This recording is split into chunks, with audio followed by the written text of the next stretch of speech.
Solo Leveling. The hype around this anime is insane. The season 2 currently has over 300,000 members on my anime list.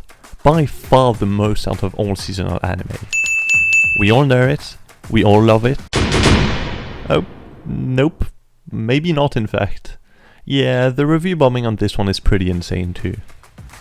So, people are saying that the plot is boring, it's not original, there's no character development, it's cringe.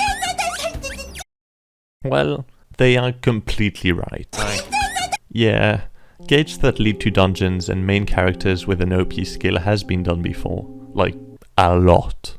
Solo Leveling also doesn't have much character development.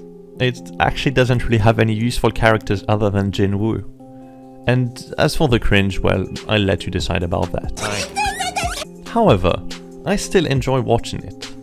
Don't get me wrong, I love good characters and novelty. But there's also something about Solo Leveling that is so satisfying. I don't watch it expecting a life-changing experience, but I do have a good time watching each and every episode.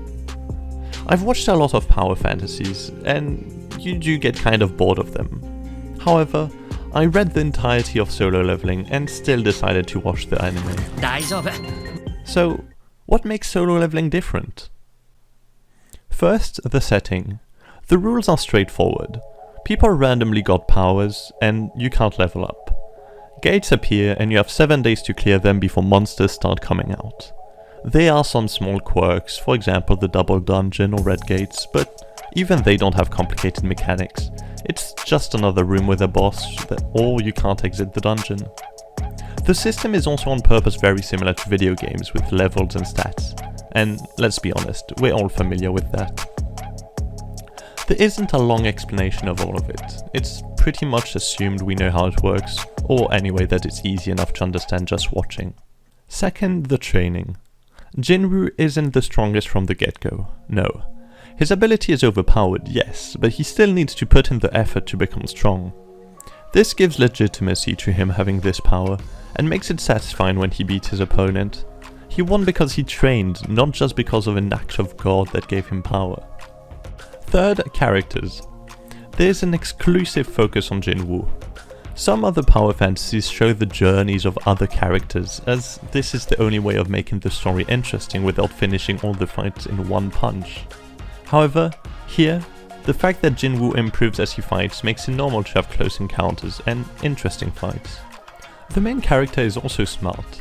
He knows what he wants and where are his limits. He doesn't YOLO into the demon castle because he's not stupid.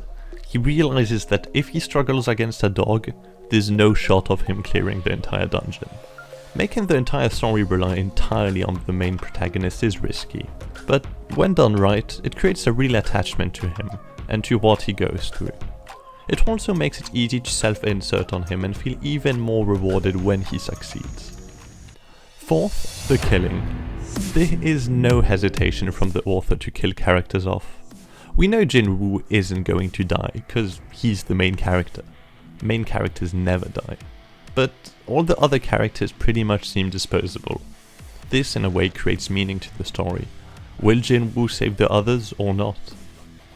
Jin-woo also doesn't hesitate to kill others himself.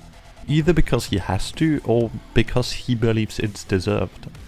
This shows him off as a human and not a hero, which he is not. Fifth is the pacing.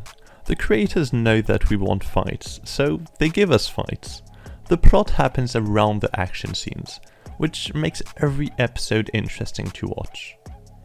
Sixth, of course, the fight scenes. What would we do without the fight scenes? They are just incredibly well choreographed and animated. No bullshit like power, friendship or anything like that. He's solo all the way. The fights that are close are won by sheer determination and perseverance, and that's really cool. And to finish off, special mention for Jin-ah. Yeah, I've been chatting shit, she's the one that carries the whole show.